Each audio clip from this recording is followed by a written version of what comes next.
Pemirsa yang diberkati Tuhan, bertemu kembali dalam seri pelajaran Sekolah Sabat. Sebelum kita mulai belajar, mari sama-sama kita berdoa. Tuhan Yesus yang penuh kasih, yang baik, pada saat ini kami akan belajar sedikit dari firman-Mu.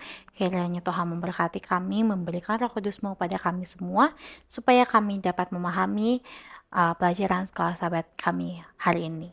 Ampuni dosa kami Tuhan, di dalam nama Yesus kami berdoa, amin. Pelajaran Sekolah Sabat kita, Rabu 23 Oktober 2024, berjudul Filipus dan Nathanael.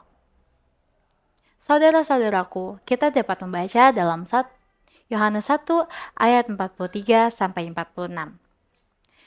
Pada keesokan harinya, Yesus memutuskan untuk berangkat ke Galilea.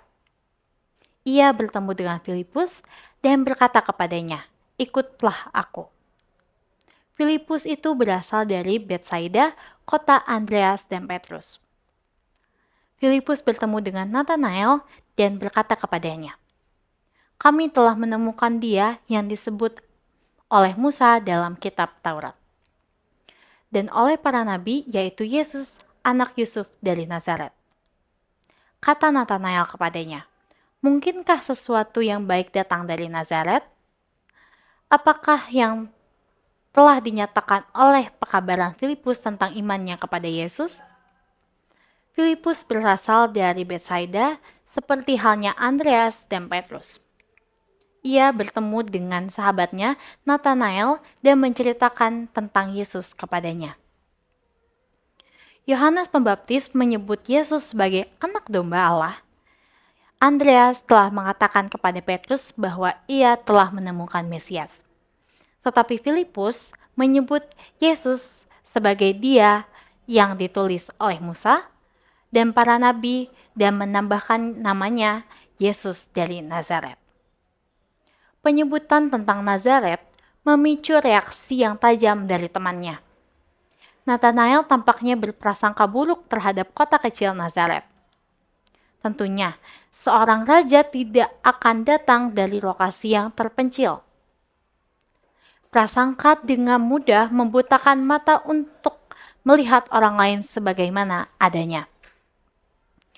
Filipus tampaknya telah menyadari, mungkin dari percakapan sebelumnya dengan Nathanael, bahwa cara yang tepat untuk mengatasi prasangka bukanlah dengan argumentasi filosofis atau teologis yang tinggi, melainkan dengan mengundang orang tersebut untuk mengalami kebenaran secara pribadi bagi diri mereka sendiri. Dia hanya berkata, "Datang dan lihatlah." Dan itulah yang dia lakukan, dia pergi dan melihat. Mari sama-sama kita membaca Yohanes 1 ayat 47-51.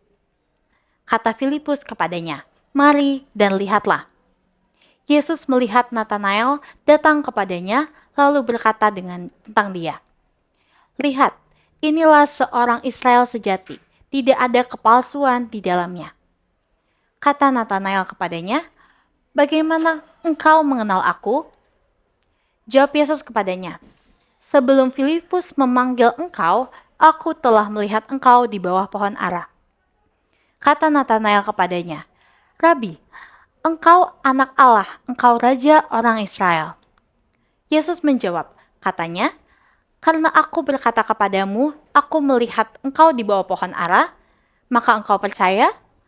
Engkau akan melihat hal-hal yang lebih besar daripada itu."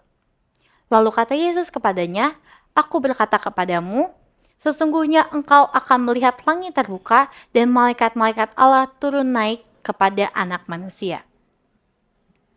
Saudara-saudaraku yang terkasih, bagaimanakah Yesus meyakinkan Nathanael tentang siapa dia dan apa tanggapan Nathanael? Bagian yang hilang di antara ayat 46 dan ayat 47 adalah rincian yang penting tentang bagaimana Nathanael menanggapi undangan Filipus. Namun, ia bangkit dan pergi untuk melihat. Persahabatannya dengan Filipus lebih kuat daripada prasangkanya, dan hidupnya akan berubah sejak saat itu. Yesus mengatakan kata-kata yang baik tentang Nathanael, menyebutnya sebagai seorang Israel yang sejati, tidak ada kepalsuan di dalamnya. Kita dapat membaca kutipan ayat ini di dalam Yohanes 1 ayat 47. Sangat bertentangan dengan apa yang dikatakan Nathanael tentang Yesus. Yohanes 1 ayat 46. Nathanael menanggapi dengan terkejut karena dia belum pernah bertemu dengan Yesus sebelumnya. Kemudian Yesus mengacu kepada melihat dia di bawah pohon ara, dan pernyataan kecil ini meyakinkan Nathanael.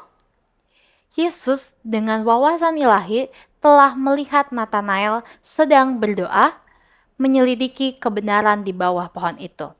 Kita dapat membaca kutipan ini di dalam Alfa dan Omega jilid 5 halaman 137. Nathanael kemudian membuat pengakuan yang agung, menyebut Yesus Rabi, Anak Allah, dan Raja Israel. Perhatikan bagian pernyataan yang kelihatannya sangat sepele, dapat menuntun kepada pengakuan iman yang paling agung. Tuhan memberkati. Mari sama-sama kita berdoa. Tuhan Yesus yang baik yang penuh kasih, pada saat ini kami telah selesai belajar, kiranya Tuhan memberkati apa yang telah kami pelajari supaya kami dapat memahami apa yang kami pelajari dan kami dapat mengenal Engkau lebih dekat Tuhan. Berkati juga saudara-saudara yang bersama-sama belajar dengan kami. Jika mereka mempunyai pergumulan, Tuhan berkati memberikan jalan keluar yang terbaik Tuhan. Ampuni salah dan dosa kami Tuhan, di dalam nama Yesus kami berdoa. Amin.